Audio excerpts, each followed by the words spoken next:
Good afternoon. Welcome to Policing TV. I'm delighted to be here outside the Staffordshire Police control room with Chief Superintendent Paul Talbot.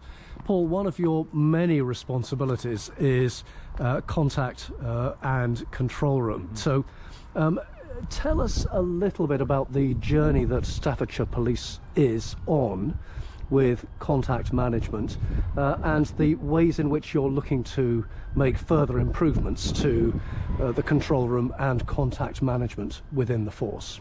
Yes, certainly. So our journey is very much around delivering an outstanding service for the communities of Staffordshire.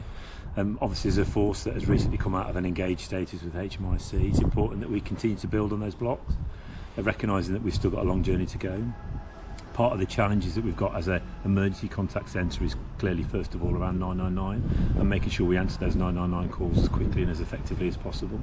Certainly one of the focuses that we've had in those engaged status, and since as we've come out of engaged, around making sure that we've got the right people in the right time in order to meet the demand that's coming through, but also to meet that surge demand. Clearly, from an emergency service perspective, it's very difficult to plan or to try and anticipate when we might see that surge, certainly in relation to 999. Therefore, it's important that we have the right people in the right place in order that they can help and support. Conversely, when you look at 101 and the normal contact within contact when people might be contacting emergency services to report crime or to seek other information around matters, that's obviously a little bit more easier to predict. We certainly can profile our 101 contact.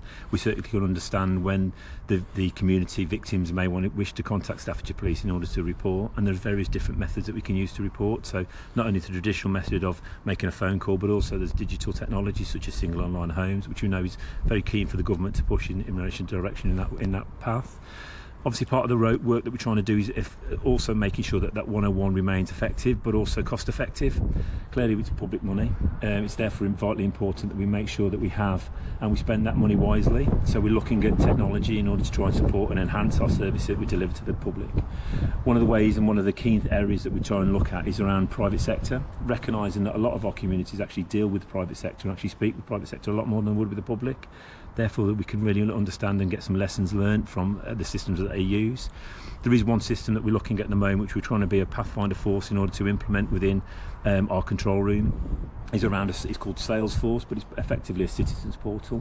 What that actually does, it means that victims of crime have a more opportunity in actually self-servicing some of their own information that they wish to gather. It means that we're not reliant on those people contacting us in order to get information. They can actually look it for themselves and actually ask questions direct to the officer.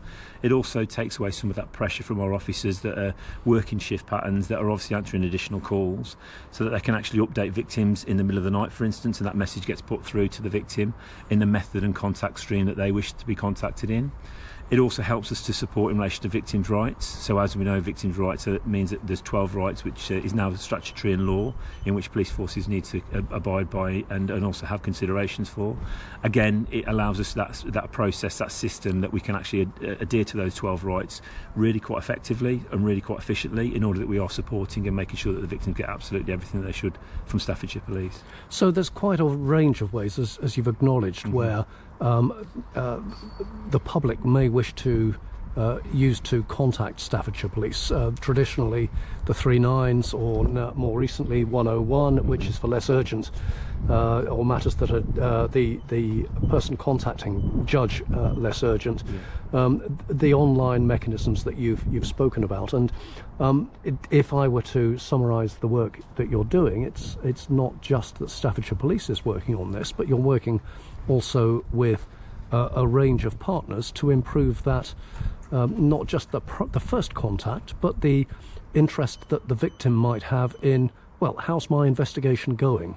You know, what's happening? Have you got the results of the forensic material back or not? Yeah. And so that work is proceeding to your satisfaction, is it? And when might the public of Staffordshire expect to see material improvements flowing from that? Yeah, so we are working at a fast pace. We recognise that's a priority. We recognise it's important that the community can contact us, can actually feel that they are interaction, and that making sure that we actually have a quality of interaction. So we are progressing at pace. We are look to see that over the next month, certainly into November, towards the end of November. We will be then one of 5 forces within the country that's implemented a citizens portal. I think it's important as well that we recognise that this is a victim's choice. So whilst we've got investments and funding into that stream, it's actually for the victim to decide what's the best method or contact points. Quite clearly, there'll be some members of our demographic of our community that wish to contact through voice, through the old traditional methods, or what's seen as the old traditional methods. Yet there might be some demographic that like the new technology, not that ability to be able to contact through an app or self-serve their own information or get access to their own information 24 hours a day. So it's important that we cover all bases, and it's important that we are still that police force that delivers the same service to all of our demographic and all the community's needs within Staffordshire.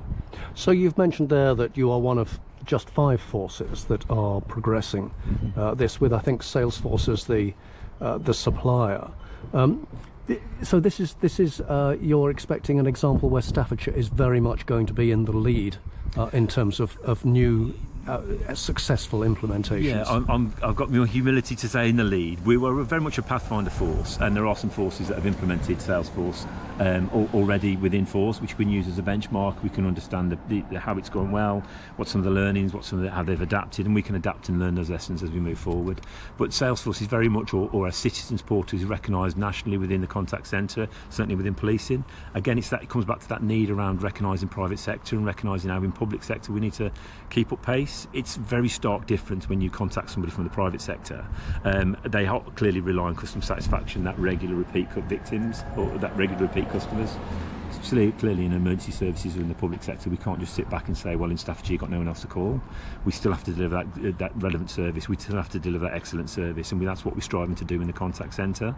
We've still got a long way to go, and our ambition as a force is that we strive for that excellence, we strive for that outstanding service, and we reduce those numbers a lot more dramatically than what we've seen in the past. Now, I also got the impression from your remarks that you're looking for a physical refresh of the control room. Was I right in that understanding? I think every person that's in charge of a contact centre looks for a physical refresh. Certainly it's something I keep badgering the chief around, but clearly again this is public sector money. It's vitally important that we spend it effectively and we get value for money for it. Whilst we review our estate strategy and whilst we review our IT infrastructure, that does identify that there's a need for us to spend and invest into certain areas in order to bring us up to speed and in line with the modern technology.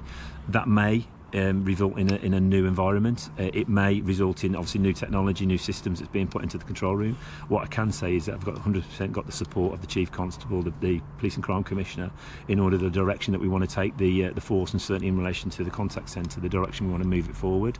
And that's work in progress. We are certainly a force that's innovative. We look for those opportunities, those solutions which are going to create us effectiveness, improve our efficiency, improve our service delivery. That's our objective, that's our game.